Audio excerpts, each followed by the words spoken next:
lalo na itong si Sara Duterte. Laging lutang, mga kababayan, ang utak. Hindi makapag-isip ng kung ano ang tamang sagot sa mga tanong sa kanya. Di ba? O, eto na. Bakit? Napaga ang impeachment? Pasok!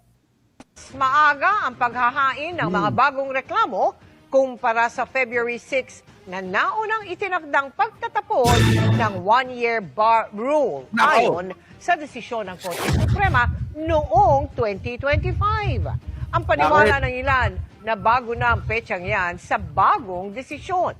Nakatutok si Sandra Aguinaldo. Yan na! Nabago mga kababayan ko Mukhang napaaga ito BMB Romy, nandyan na. Ito na. Pasok Benji Tidjos, nandyan na rin. Ito, pakinggan natin. Bakit? Sa naunang desisyon ng Supreme Court ng 2025, sinabi nitong unconstitutional ang Articles of Impeachment na ipinasa ng House of Representatives sa Senado. Na kung saan halos tumalon hanggang buwan yung mga DDS sa tuwa. Sa sobrang tuwa ng mga DDS dito sa desisyon ng Korte Suprema, halos tumalon hanggang buwan sila.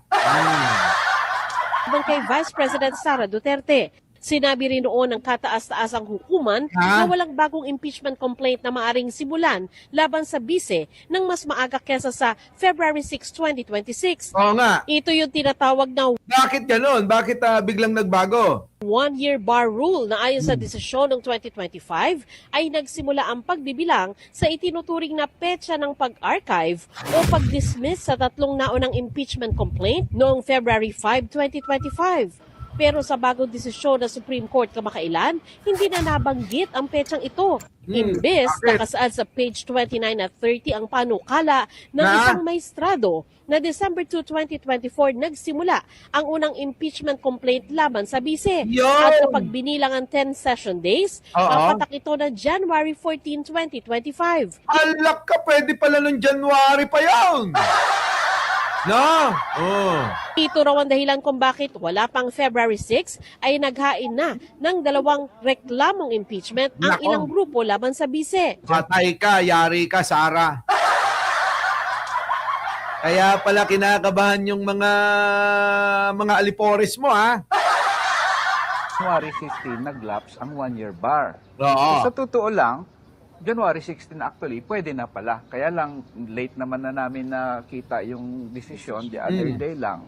So kung ganun pala, pwede na mag-file anytime after January 15. We're following the Supreme Court decision. Nabasa rin ito ng chairperson ng House Committee on Justice. Dito sa recent resolution of the Supreme Court denying the motion for reconsideration of the House of Representatives, it was implied na yung first impeachment complaint that was filed on December 2 of 2024 was deemed initiated for failure of the House to take action.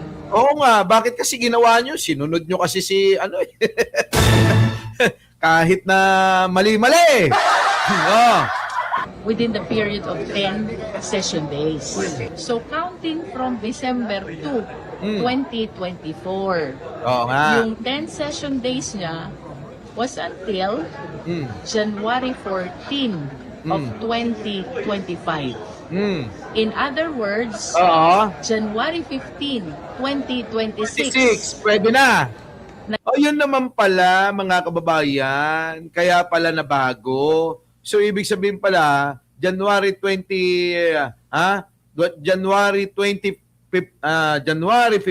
2026, pwede na pala, buti na lang, hindi na unahan ni Sara. Kasi, nauna mga kababayan, yung pagsasaya. Di ba? Hindi inaasahan ni Sara ito, maniwala kayo, kaya nataranta yung mga senador sa Senado. Ayan mga kababayan ko. Kaya pala nataranta yung mga senador. Hindi nila akalain na mauunahan sila. Delikado. Naglapse na ang 1-year prohibition Yun. period. Sabi ng Supreme Sabi Court, dito, 10 session days niya was until January 14 oh, January 14, 2026. of 2025. 25. In other words, Oo. January 15 Yan, January 15, 2026, pwede nang magsampa. Dapat, January 15, mga kababayan, yung kampo ni Sara na chope, yung mga chope, yung mga pakawala. Mga kababayan, nakapila na ng madaling araw dyan sa Kongreso.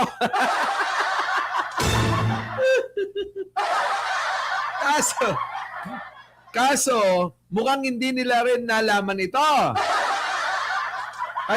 Kaya ngayon, mga kababayan, ang nangyari, ayun, nagkagulo sila sa Senado kahapon.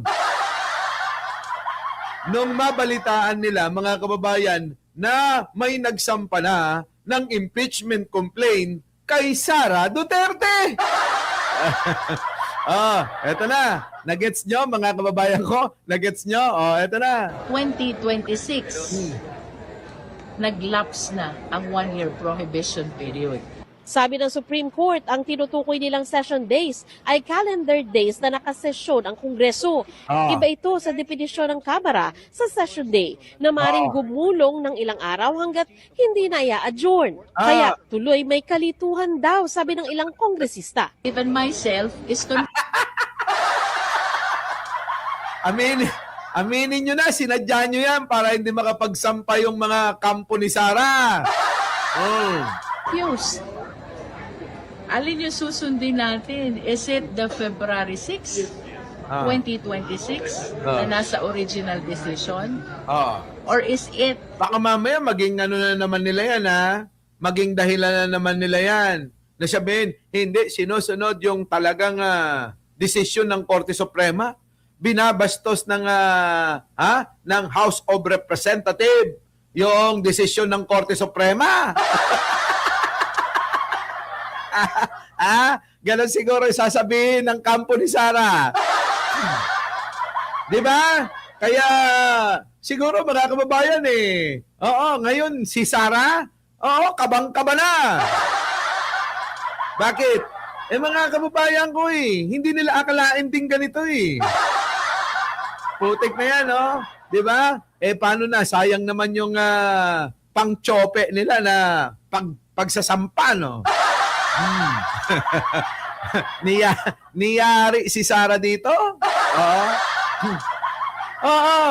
Sigurado yan, gagamitin na naman nilang depensa. Sasabihin nila, hindi kayo nasunod sa Korte Suprema. Ang nakalagay dun February 6. February 6, kami naka-appointment ng madaling araw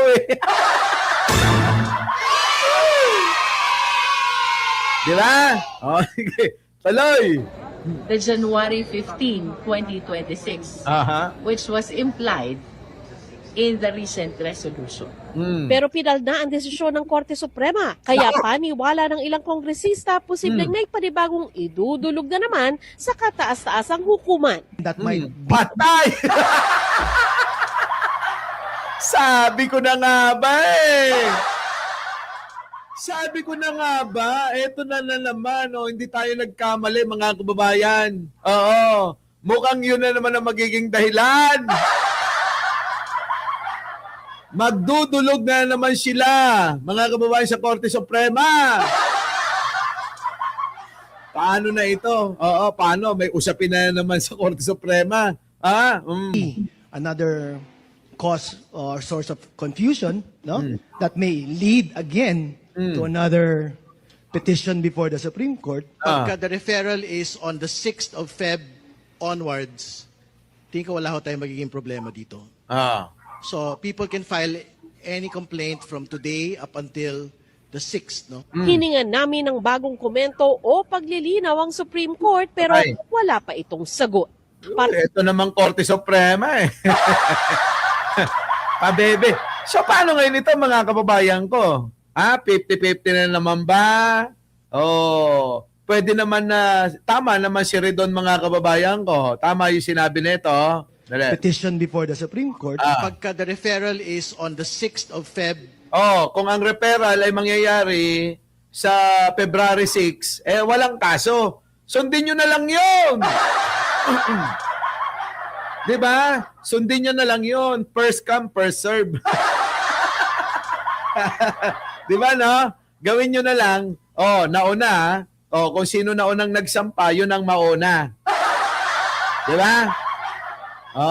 Hindi po pwede na yung mahuli ang mauna. Di ba? Doon nyo na lang. Pwede nyo nang i-ano yun. Pwede nyo nang, pwede nyo nang umpisahan na magsampa sa February 6. To another petition before the Supreme Court. pagka the referral is on the 6th of Feb onwards, tingin ko wala ho tayong magiging problema dito. Yan. Kung ang referral ay February 6, wala nang problema. Doon nyo na gawin yan. Para wala nang cheche boreche at wala nang aberya. Sundin nyo na lang yung nakalagay doon sa Korte Suprema. Huwag nyo nang sundin yung inyo. Di ba, no? Huwag nyo nang sundin yung inyo. Paano mga kababayan to? Nauna na nga itong grupo nito, pasok! Yan, yung mga kabayan black, mga kababayan ko, nauna na. Nagsisigaw na sila. Ito yun eh.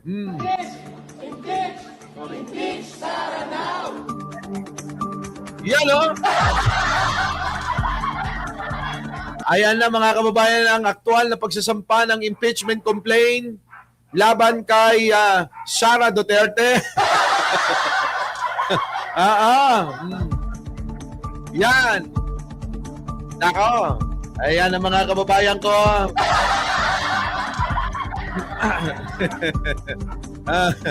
Ayan na.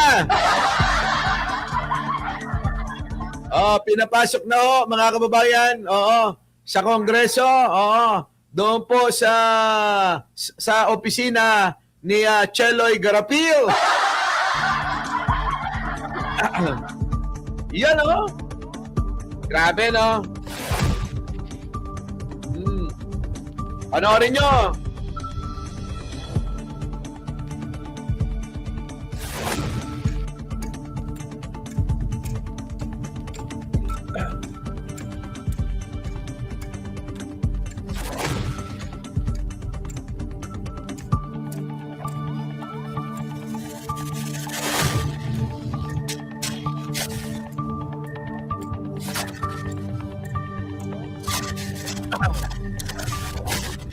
Grabe, patong na kasong. Isinampa kay Sara Duterte dyan sa Kongreso. Daming kaso nito. Biruin nyo, nakakapagtaka mga kababayan ko. Isang baliw na katulad ni Sara, sandamakmak ang ninanakaw niya. Grabe, di ba? Matindi. Siguro ang bracket ng pagkabaliw ni Sara doon po sa pagnanakaw ng pera. Baliw na baliw sa pagnanakaw ng pera si Sara. Ayan, kaya nga ho na i-impeach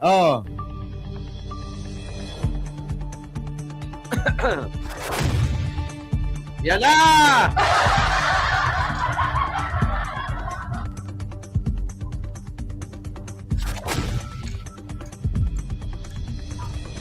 Yan